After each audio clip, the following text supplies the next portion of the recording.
morning, Falcons. Today is Friday, March 25th. I'm Paula El-Sayed. And I'm Kamal Chikirge. Today's weather. Today will be a possibility of morning showers with a high of 48 and a low of 31.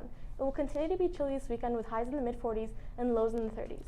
On this day in 1965, Martin Luther King Jr. and the other civil rights activists completed the march from Selma to Montgomery, Alabama. The marches were organized by nonviolent activists to demonstrate the desire of African American citizens to exercise their constitutional rights to vote in defiance of segregationist repression. They were part of a broader voting rights movement underway in Selma and throughout the American South. The Selma to Montgomery marches were 3 marches that were part of the Selma voting rights movement. Activists organized 3 protest marches to walk the 54-mile highway in Alabama from Selma to the state capital of Montgomery. They wanted to show that they were eager to participate in their right to vote. Even after the passing of the Civil Rights Act of 1964, segregationist groups didn't want blacks to vote. Numerous activist groups were encouraging blacks to register to vote.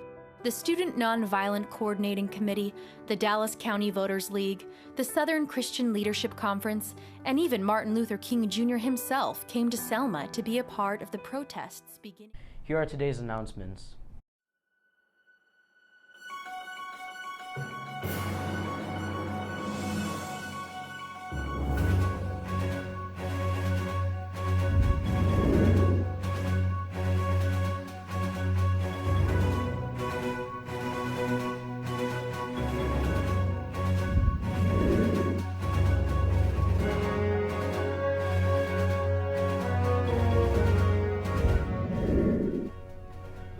Today on the Falcon 5, we'll be telling you if studying really affects your test grades.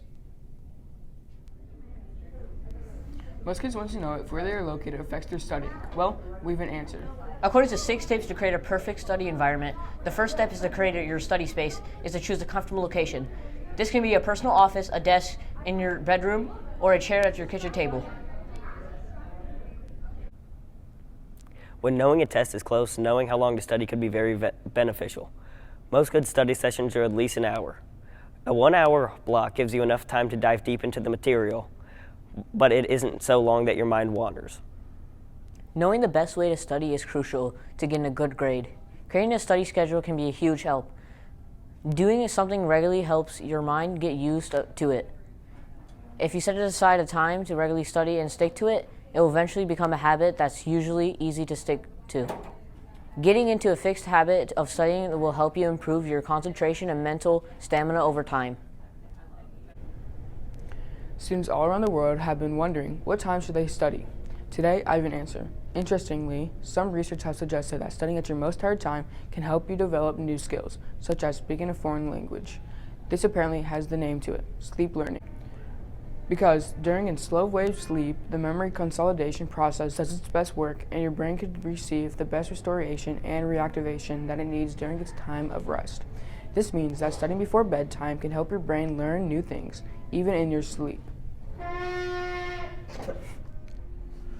Have you ever wanted to know how much studying is enough to get a good test grade? Well, we have an answer.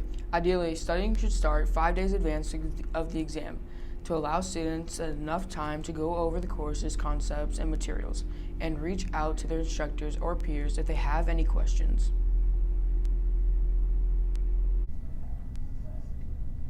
Hi, I'm Chase Carter and I'm here with Mrs. Slota. What's the best method of studying that you've seen when a kid is taking a test?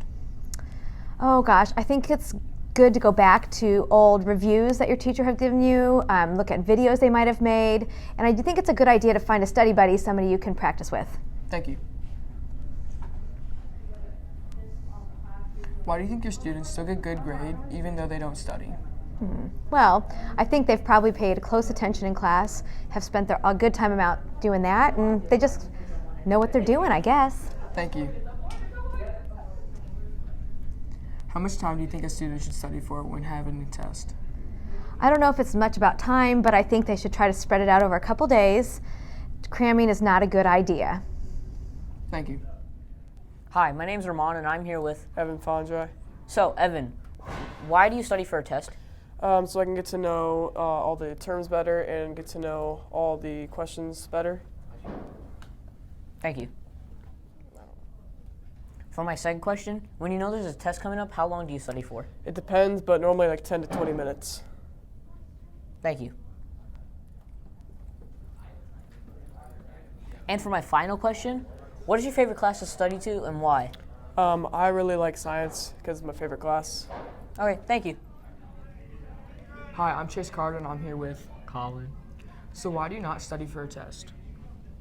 It's a waste of my time sometimes, and I'm just too busy. I got sore. I got other time for it in school, and I'm just I naturally know everything almost. Thank you. Ask me, second. My next question is, how do you still get good grades even though you do not study? Like I said, it just naturally comes to me, especially math. Everything else, like, it's super easy except for math, but math I actually pay attention in. Thank you. Yeah. My last question is, do you only study for a specific class? No, I don't study. Thanks. I hope this helps on your next test and improves your grade. Hope you enjoyed. Have a great day. Thanks for tuning in, Falcons. Remember to be safe, optimistic, accountable, and respectful. Have a great weekend.